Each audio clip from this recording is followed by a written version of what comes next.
But now they burn them, and if they see the burn marks, if they get caught, they may get a fine. Under this act now, or under this bill now that we want to get passed, you're going to have a very severe penalty, and you could face jail time for burning your child. With expanded social services now, a social worker comes and sees a big burn mark across a child. Right now, they can't do much to take the child. With new laws passed, or with better training now, they can actually say, no. Remove the child. And not only that, but this comes on now to the third point, relief centers. You take a child. We want them to have the power to take the child. You take it while the investigation is being done, the child should not be, in the hands of the parent. The child should be interviewed, right? Ask, what happened when mommy and daddy at home, and they have trained personnel that can counsel them and ask and really get out of them what happened. Ask neighbors, ask these people, run investigations. But while the investigation is being run, it should be done in a timely manner. But for the child to stay with parents and some of them who have a boyfriend, who have whatever, sometimes our uncle or aunt, sometimes the father themselves are sexually molested childs. They're molesting children. They have the entire communities in this island where, and this is no joke, every my neighborhood take a poke. That is how bad it's gotten in some areas, because these things have not been enforced, for how many years, and it's gotten worse and worse. And we're at a point now where we need new law fit. These expanded social services, social workers should be able to come. You have a burn mark in the shape of an iron on the child's hand. You ain't get that playing with your friend. You ain't get that falling down. Yeah. Take the child now, go into the third part. Where's the child to go now? Unless you have an auntie, uncle, grandma, grandpa to take the child, who will graciously take the child in.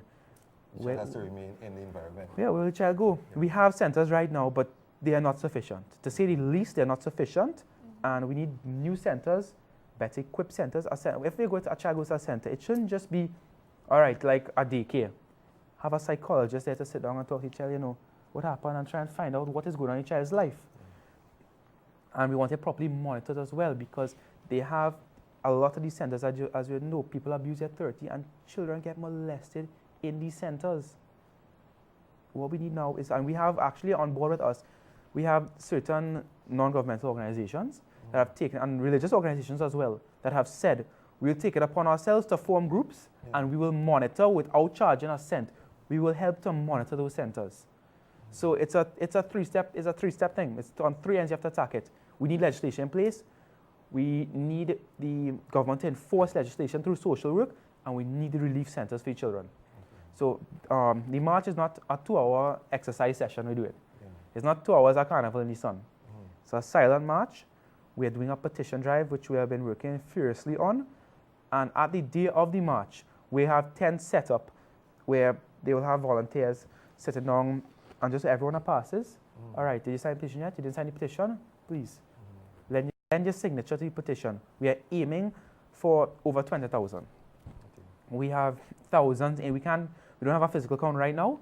We have thousands of signatures in. We have hundreds of petition sheets in our possession now, fully filled out, and on the march, we're going to give people the opportunity who didn't do it before to fill out the petitions. You see, with the petitions now, we have ammunition to go to the government with. Yeah.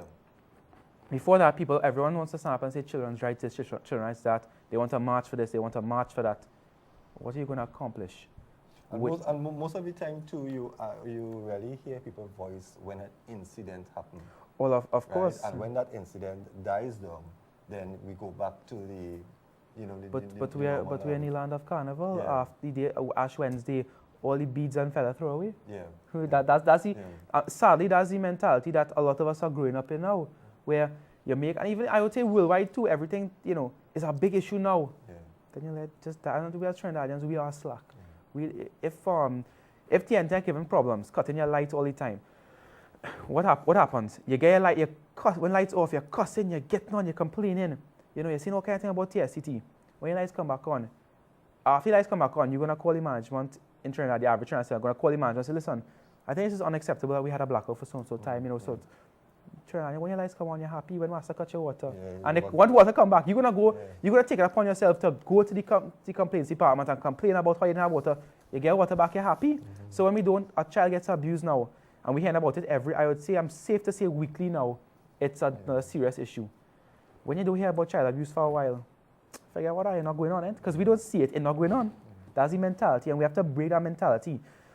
things like this we have to push for. And after the march is mainly to get people to show the government that, listen, we not just, the Jericho project isn't just a group of ragtag sitting around saying, we want this to be done, that to be done. We are showing you that the citizens are fed up. The citizens are so fed up now, they will come in numbers, not for Marshall Montano and Kess to be on stage, but they come in to march in total silence for this cause. Okay.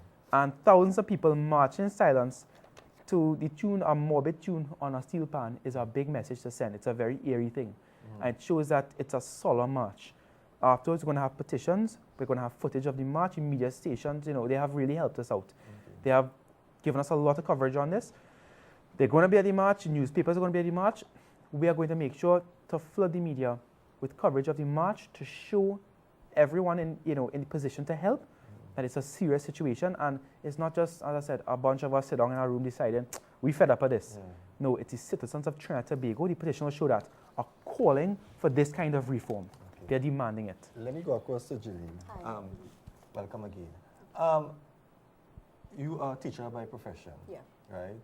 I know for a fact that in schools, you as a teacher would have seen a lot of abuse coming your way, by the actions and reactions of the children.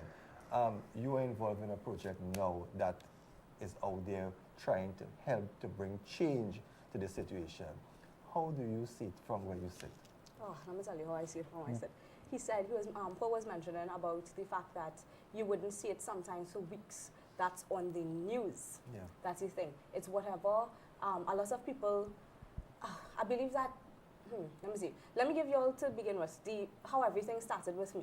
When I was young, I'm a full gospel Pentecostal. I'm happy to be here on Acts because I love the station, right? I'm a total fan, so yay.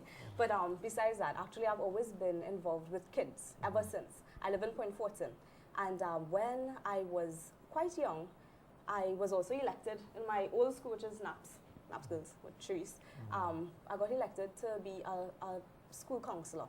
And then because of that I think exposure at a really early age, it was something that irked me.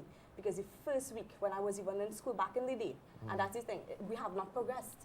Because back in the day, one of the first things that happened, some of my very close friends, they came, and they were talking to me about incest, molestation that was happening in their homes with their brothers and their cousins and their uncles. And it started there. And then even I started volunteering in homes. And when I was at the homes, a little one, young child, I remember that I gave a couple of them, funds. We got funds to give them so that they would have a collective bank account, something going on. And would you believe that when afterwards I went to check it back, the home took it. And they said it's under them. It's these children's payment to them. And there was no legislation in charge to even do something about it. When I tried to find out, well, what could you do next? Nothing, because it was a privately run home. So even at a really early age, I was always very sensitized to the real issues that are happening. And when I started becoming a teacher, it was never something that I ever thought I would do. But when I started just a year and something ago, truthfully. When I started, I remember the very first week that I went. I think it's just because I'm a little quack, so the children like me, and they think that I'm approachable.